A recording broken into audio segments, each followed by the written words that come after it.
everyone. We are here today to review the Martin Campbell-directed film Green Lantern.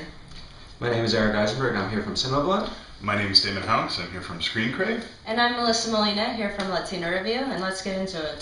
So I guess just for starters, we'll give you a bit of plot description. Essentially what the movie's about is this guy named Hal Jordan, played by Ryan Reynolds, who is this kind of test pilot whose life is kind of all over the place. And one day he discovers this alien named Abin Sur, who gives him this power ring. Your name? Hal Jordan. The ring. It chose you. And he is brought back to this planet called Oa, and he's initiated into this intergalactic police force. And he's told that there is this villain out there destroying worlds called Parallax, and he is forced to battle it. Yeah, he eats on people's fears. Right. And that kind of makes him a little bit terrifying. Sure.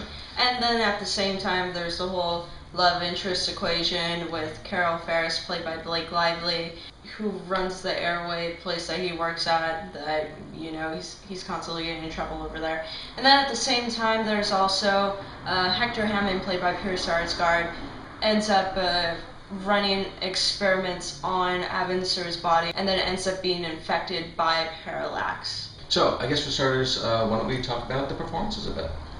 I'd say that Peter Sarsgaard comes away with this movie. I think his villain, he's having fun. Sure. And there's a lot of moments like when he's leaning over to have a drink, or there's other moments where he's sort of the lifeblood of this movie. It's sort of unfortunate to see people like Tim Robbins and Angela Bassett in a film like this because they have nothing really to do. I thought Ryan Reynolds was adequate as Hal Jordan. I wouldn't go too much further than that, and I'd say that Blake Lively is not An ideal choice. She's not an ideal choice, but she's also no January Jones. I think which is the baseline for terrible acting in a comic book movie. In this summer, for sure. Yeah. I guess I actually agree that Sarsgaard is definitely the highlight of performances. I think that a lot of it comes from his transformation, because he happens to get infected by this embodiment of fear called Parallax, and kind of as the movie goes on gets a bigger and bigger head, and he just becomes literally. Yeah. And he develops these psionic powers and becomes just uglier and uglier. But what's great about it is that it's all done with physical effects, so it really begins to almost inform his performance. And I really think, and the same way that Tom Hiddleston was the highlight of Thor, I think that Sarsgaard takes it away in Green Lantern. As for Ryan Reynolds as Hal Jordan, there has been, for Green Lantern fans, there has been a lot of concern. Let's put it that way. Yeah. Only because Ryan Reynolds is typically known for his comic background, and when I say comic, I mean comedy. And Van Wilder. That's kind of the... I was going to say Two Girls, a Guy in a Pizza Place, but... TGIF. Exactly. I was going to go Just Friends. But the point is that, but at the same time, I do, as Damon suggested, I do think that he is okay for the role. I think he is a welcome addition. He's not exactly what comic book fans expect of Hal Jordan. He's not the same character, really, but at the same time, I'm also one of those people who thinks that it's okay to stray a little bit away from the comics. That, in fact, the entire history of Hector Hammond is kind of changed in the film version. But what do you think, Melissa?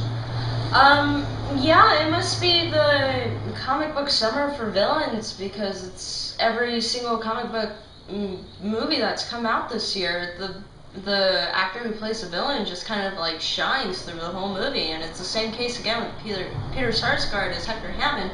But at the same time, I kind of felt that he was that he didn't get enough screen time. Or I'm gonna get into this later. It's the whole sort of like balancing throughout the story and stuff like that. But I did like Sarsgaard and Reynolds. I thought it was alright. I kind of felt like it was, for half the time, it was Reynolds just being Reynolds, like he always is in every other movie that he's been in. I mean, I know that he gave it the academic try, and you could see it at some points, but yeah, I also agree he was adequate, and I don't know, you're doing the compare and contrast with Blake Lively and January Jones. I kind of have to throw them into the same ballpark. I did not enjoy Lively. I cringed whenever she was on the screen. She was no Carol Ferris. Well, but is that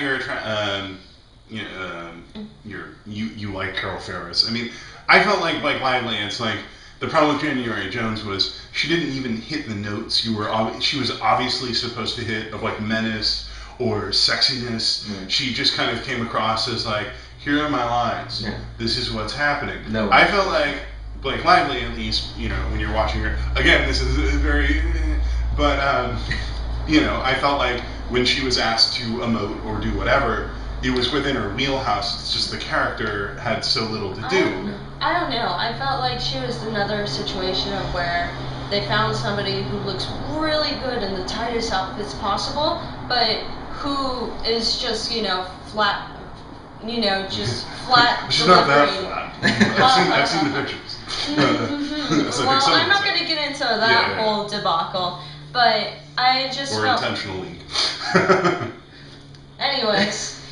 Well, I do think that's an interesting point that you brought up, with which Skarsgård is kind of almost crammed in there. Because the thing is about this movie, its biggest flaw... it's very imbalanced. It's very imbalanced. And just, from a baseline reading, I actually did like the film overall. But at the same time, it does have a lot of problems, and I think a lot of that actually comes from the pacing. And that's because... there's a lot of stuff with this movie. With superhero movies, there's always going to be a lot of exposition. And it's an origin movie, And it's an origin movie, and there's going to be a lot of exposition they need to get across to members of the audience that have absolutely no idea what's going on. And with Green Lantern, there is a lot going on that needs to be explained. And unfortunately, on top of all that explanation, there also happens to be kind of even more going on, because you have not just one villain in Parallax, but you also have Hector Hammond on the side. And then you also throw in the love interest, and it gets really, really complicated. Well, and you also get scenes where it's like when Green Lantern finally goes to Oa, he goes through what would normally be a training montage that lasts about 2 minutes. Right. And it literally did last about just 2 minutes. It wasn't even a montage. And then he gives up, and you're just kind of like, well, he's not even really trying. Exactly. Yeah. I would say Martin Campbell's main innovation with this film is that for much of the movie, he intercuts what's happening with Green Lantern and Hal Jordan with what's happening with Hector Hammond. Which I think is actually fantastic. I like it. I think the problem that the movie falls into is that he doesn't establish that early enough in the narrative. Yeah. So when Hal Jordan meets Hector Hammond at this big party and they finally both kind of use their powers, it should be that moment of them branching off into different directions. Sure. There is, the biblical parallel would be Cain and Abel. They both, have father issues and there's a lot of daddy issues. One goes good and one goes bad. Obviously, Abel didn't have a magical ring that let him, have green fists or whatever. But I really wish that had worked a little bit stronger as an idea, but it's there. I'd say that's the case with a lot of these superhero movies. It's, I think of it like uncooked s'mores. Right. All the ingredients are there for a great movie, but they don't combine right. Right. It also felt kind of like sloppy editing. Like, for instance, I kind of felt a little overwhelmed during the first 15 minutes because you got this huge amount of exposition. The movie begins with Jeffrey Rush actually narrating the entire history of the universe. Yeah, you kind of understand, something like that is... But it was Martin Campbell's homage to Tree of Life. Oh, sure.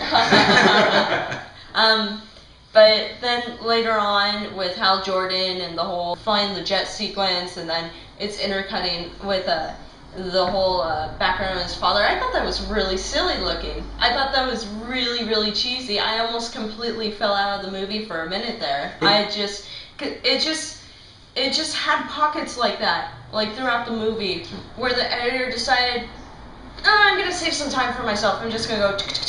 It just really bothered me. See, I think what saves this movie for me is that thematically